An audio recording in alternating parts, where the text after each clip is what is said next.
কিছুটা পথ যাওয়ার পর হঠাৎ উনি পেছন থেকে একটা শব্দ শুনতে পেলেন। শব্দটা মনে হলো ঘোড়ার ডাকের। উনি কৌতূহলবশত পেছনের দিকে তাকালেন এবং দেখলেন দূর থেকে একটা আলো যেন ওনার দিকে ছুটে আসছে। উনি বুঝতে পারছিলেন না যে সেই আলোটি আসলে কি। উনি চুপচাপ দাঁড়িয়ে ভালো করে দেখার চেষ্টা করছেন।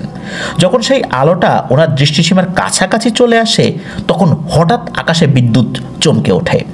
আর সেই আলোয় এক মুহূর্তের জন্য উনি যেটা দেখলেন সেটা তার জীবনের সমস্ত চিন্তাধারাকে যেন চিরজীবনের মতো এলোমেলো করে দিল।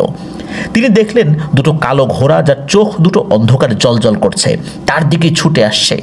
শুধু ঘোড়াই নয়, ঘোড়ার সাথে লাগানো রয়েছে এক বিরাট গাড়ি, আর সেই গাড়ির দুপাশে দুটো আলো জ্বলছে, কিন্তু সেই আলোর উৎস যে কি সেটা উনি বুঝতে পারেননি।